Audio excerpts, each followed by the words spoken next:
welcome back to my YouTube channel. I am Sharmine and today I will be sharing with you another honest review on RYXSkincerity's Poreless Maintenance Kit. So if you want to know more, please keep on watching.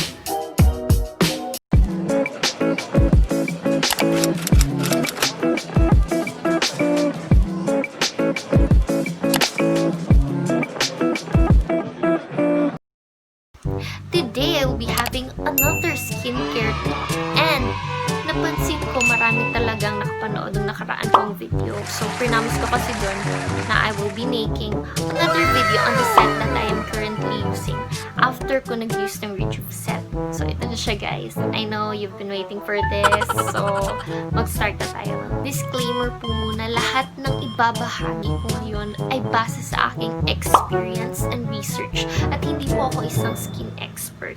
Okay? First, if you wanna know my skin type, you can watch my previous video dahil super detailed ang pag-describe ko doon ng aking skin type. To sum it up, my skin type is acne prone. Again, I used the rejuv set of RYXSkincerity.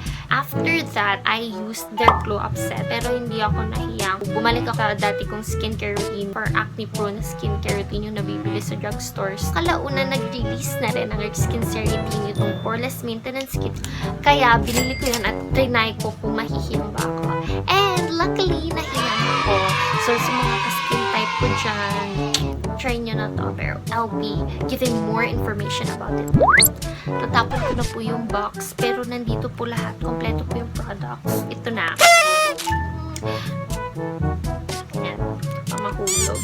As defined by the brand, the RYXSkincerity's Poreless Maintenance Kit, from the name itself, poreless, less visible pores, minimizing the appearance or minimizing your pores. Hindi niya sinasabing mawawala yung pores mo kasi hindi ka natao kung mawawala yung pores mo. Paano na yan? Wala siyang peeling effect.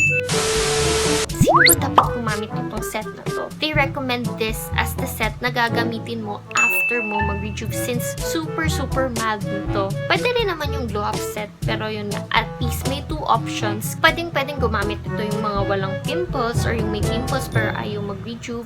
Pwede rin to talaga dun sa mga nalalakihan sa pores nila or dun sa mga gusto ng mild na skincare products kasi these are very mild sa scent pa lang nila at sa consistency ng products. Love na love ko tong products na to kasi ang bango nila. Ami sila pang baby na products. Kung alam niyo yung 𝓒𝓸𝓷𝓽𝓪, ganun umunila. According to this post by RYXSkincerity sa Instagram nila, merong top 5 na causes ng large pores. Meron pang maaaring iba aside from this 5, pero ito ang main or common reasons kung bakit nagkakaroon ng large pores. First, we have genetics. So, namamana ito. Next is your gender. Mas malalaki talaga ang pores ng mga lalaki according to science. Pero sa mga babae, lumalaki rin talaga or mas nagiging visible yung pores nila if they're having menstruation, pregnancy, or undergoing puberty. Kasunod naman nito ay ang natural aging process. Dahil kasi sa aging, nalulose ang elasticity ng skin, making your pores large. The fourth one is oily skin. Pores enlarge if excess oil, dead skin cells, and dirt will settle on your pores. For the fifth one, sun damage. If exposed ka sa sunlight, mas lumalaki yung pores mo kasi mas nagtithicken yung skin mo and at the same time, pag mainit, nag-o-open talaga yung pores. It will reduce your skin's collagen, elastin, and water levels. So this set contains 4 skincare products. We have the Poreless Gel Cleanser, Poreless Toner, Poreless Day Cream, and Poreless Night Cream. Ang combination ng products for the morning will be the Poreless Gel Cleanser plus the Poreless Toner plus the Poreless Day Cream, and for the night naman, the same pa rin ang Poreless Gel Cleanser, Poreless Toner, pero ang naiba yung cream, which will be the Poreless Night Cream. Now I'll be showing you how I apply the products.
gets ko, ang masasabi ko lang, itong set na to, it's very effective for me at sana maging effective rin siya sa'yo. Ang naging effect talaga nitong product na to sa skin ko is na-maintain niya yung brightened effect ng rejuvenating set sa skin ko and napapa-whiten niya rin yung skin ko at ubos na yung night cream ko kasi effective talaga siya. Marami pa kasing natirang blackheads sa mukha ko after ko nag-rejuve.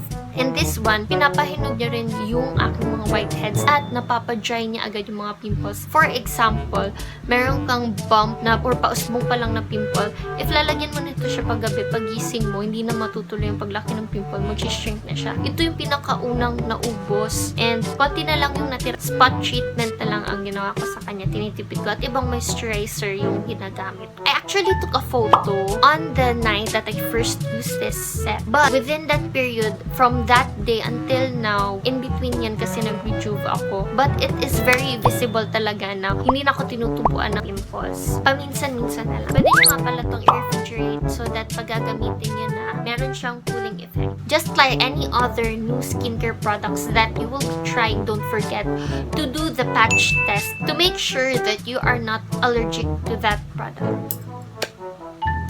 I know why you've clicked this video kasi gusto nyo talagang malaman kung meron kayong magiging karamay sa paggamit. I hope marami na namang matulungan sa video na to, just like my previous one.